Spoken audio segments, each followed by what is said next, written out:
All right, so we're back, and it is UFC 302 fight week, and we have the 5-on-5 Queensberry versus Matchroom. It's going to be an awesome night of fights. We'll be live Saturday all throughout the day for both cards, starting with the 5v5, ending with UFC 302. And obviously, in the main event of UFC 302 is the subject of today's video, Islam Makachev versus Dustin Poirier. Makhachev trying to add to his legacy of lightweight potential GOAT status if he continues to win and defend that title. Obviously, Khabib is there, but if Islam is to win and defend continually, he could potentially get there. And Dustin Poirier is looking to once again finish the story, make life fair, and shock everyone. Now, I have some thoughts on this fight that are a little different from the mainstream, and usually my prediction track record is not great, and it may continue to be that way because I'm going against the grain here. My prediction is that Dustin Poirier is going to knock Islam Makachev out. As you can see, I put my money where my mouth is. You can do the same at my bookie, code WADE. So why do I think this? Why am I so convinced that Dustin Poirier is going to beat Islam Makachev, and he's going to have to do it, at least in my opinion, by stoppage, or if you want to get a little crazier, I did also bet on a submission. Because f it, man, Gilly gang all day. But honestly, I do think he has to do it by knockout. I think he's going to and shock everyone. Why?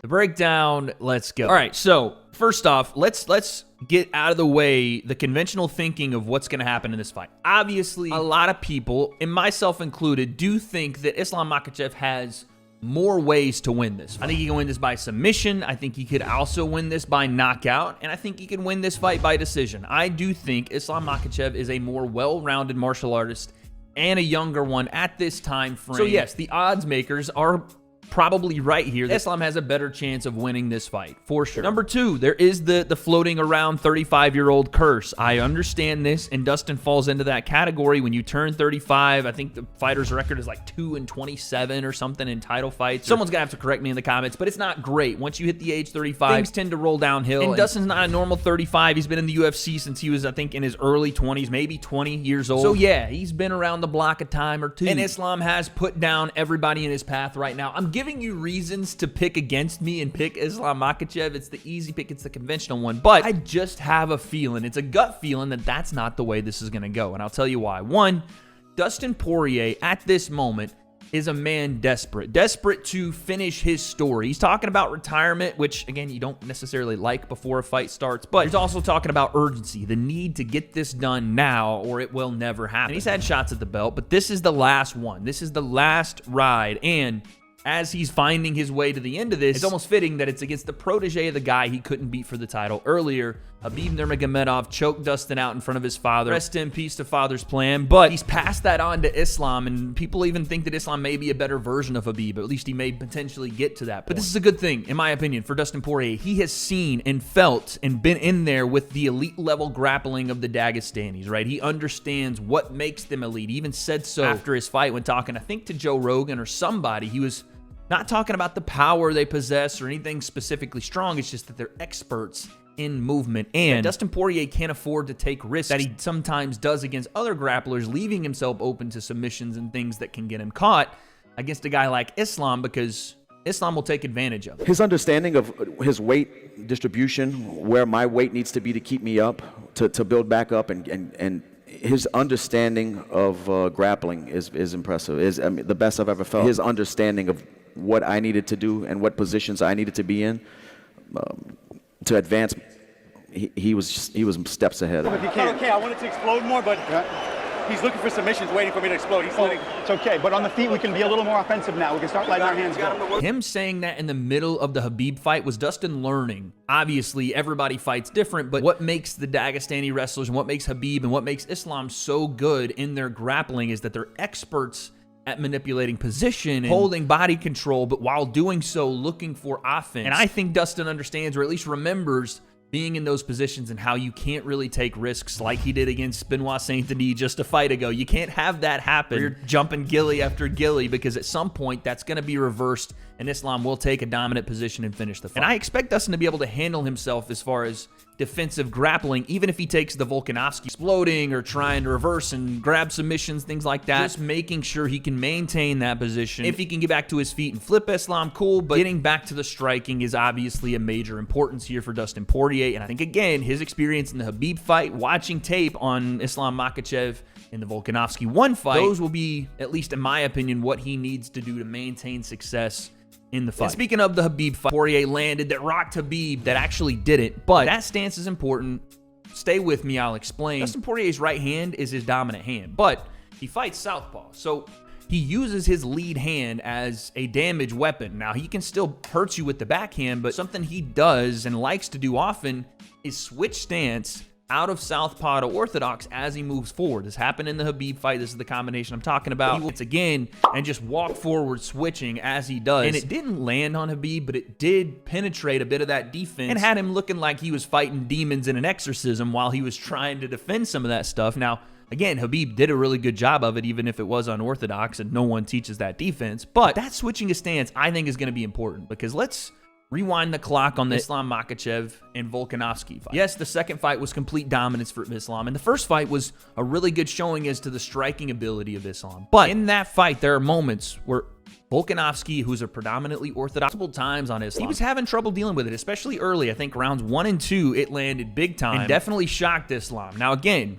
this isn't to say that this is the only thing that can happen. What I'm telling you is that Islam does have deficiencies in his striking defense, especially when you push him back, moving forward and switching stance. And again, that Volkanovski 1 fight does show me that not only did Volk have success on the feet, and Islam did as well. Islam showed great ability off the back foot, landing counter shots, but again, he was fighting a guy that's predominantly a 45er moving up, that didn't carry that power moving up like Dustin Poirier can carry, who cuts just as much weight as Islam does to get to 155. They're both massive 155ers. So I do think that there's a risk of Islam being caught with those same shots that the Volkanovski fight presented to him. And also, Islam is a lot better than this now, but he has been susceptible to, again, overextending and being caught, as we saw in the Adriano Martins fight, which, again, Adriano Martins not around anymore, but this just goes to show you that a perfectly placed shot, no matter the name, the person that throws it, or what your perceived level of MMA ability is, if you have a moment where you overextend and a really good striker's in front of you,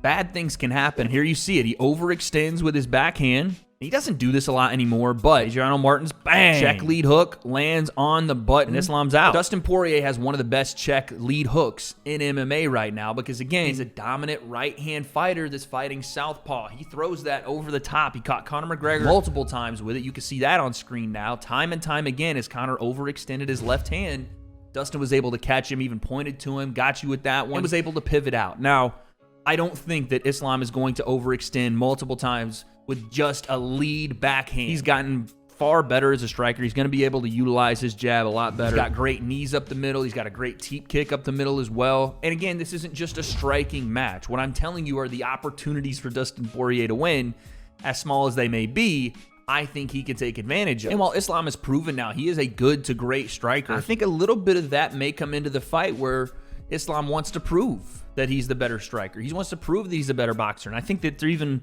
rumblings out of Islam's camp, I don't know who said it, about them not thinking Dustin is that much better of a boxer, or that he isn't too much to handle on the feet for Islam. And I think that a little bit of that could play into the fight. It happened in the Volkanovski fight. And again, Islam had success in the Volkanovski fight striking, but I think this one's just a little different. Dustin's size, his ability on the front and back foot. He does set traps that aren't just jab-heavy traps. He does like to exchange, and again, in exchanges, he finds the button most of the time before you do. He's experienced in that fire. He fought Khabib, which again is a style very familiar to Islam and potentially could be the best thing for him for this Islam fight. Seeing that, feeling it, being in there, and understanding where the pitfalls lie before you get snapped up in one of these rear naked chokes or something else. And also the fact that I think Islam sometimes deviates from the game plan of, heavy grappling. And you've seen that more and more as he's evolved. But I also think that's because Islam does tire himself out grappling. Listen, we all know it's a brutal cut for him to get to 155. It's clear he's too big for the division, but he continues doing it. Same with Dustin Poirier. This isn't like a, I hate Islam weight bully thing. That's just That's just the nature of the beast here in MMA. I don't like when guys are weight cutting and fighting 20, 30 pounds below their normal weight. It just is what it is. I'm not going to complain about it anymore. I watched him go through that 5-round fight where Volk was just in his face and he could not get. And that Dustin Poirier has the greatest tank ever. Him and that Benoit Saint Denis fight. It looked like both those guys were dead tired in round 2. But I think if and when that gas tank goes, if and when Dustin Poirier can survive the heavy onslaught of grappling early, and what happens when fatigue sets in, grappling becomes more sloppy,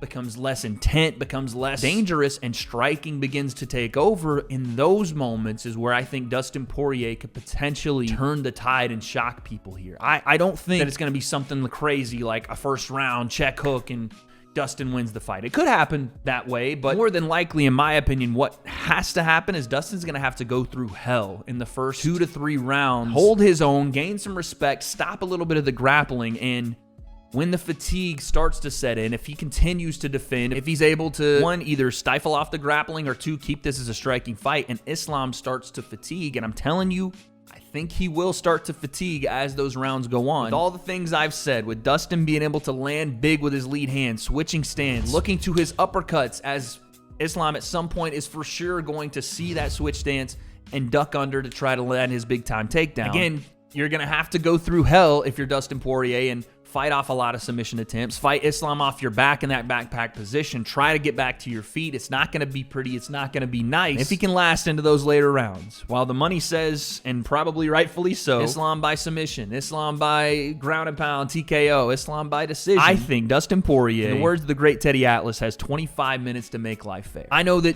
real life isn't a movie, but sports sometimes transcend what the popular notion is, what reality should be. And maybe I am just feeding into fight week hype. Maybe that's the deal here. But I think Dustin Poirier shocks everyone. I think in the 4th round or around that, after those first 3 rounds where he probably doesn't win a lot of them, I think he might be down 3-0. Like, I don't know that he wins many rounds in this fight, but for my prediction to be true, he doesn't have to win rounds. He has to survive rounds and then land the shot heard around the world. I think Dustin Poirier stops Islam Makachev with a straight left hand down the middle, pops the head back, right hand over the top, or maybe in an exchange they're throwing. And he gets to the chin before Islam does, wobbles him, drops him, and Dustin has a great ability to finish when you're hurt. Finds the right hand as Islam's on the ground. I'm taking Dustin Poirier by stoppage, and I know that I'm stretching and reaching to make this possible, but something's telling me this is the way it's going to go. Around the 4th, stoppage win for Dustin Poirier. He finishes the story. And finally, after so many attempts, after so many ups and downs in his UFC career, I'm going to say it. It is a Hollywood story. It's not the most smart pick on my part, but I don't give a f. You guys know I'm the casual concept over here. I pick things I want to happen in the face of knowing they're probably not going to. Give me Dustin Poirier by stoppage in the 4th round. And finally, with that belt around his waist and diamond hands in the air, he gets to make life fair. That's my call, and I'm sticking to it. You guys let me know in the comments down below. What do you think? Who wins this fight, and why am I completely and absolutely, utterly wrong? Be sure to be here Saturday for the live stream. We're going to go crazy. It's going to be an amazing one. We'll probably be like 10 hours straight because of the different cards. But what happens in this UFC 302 main event? I have my thoughts. I'm sure you have yours, but in reality, we don't have those answers. So, guess we'll find out.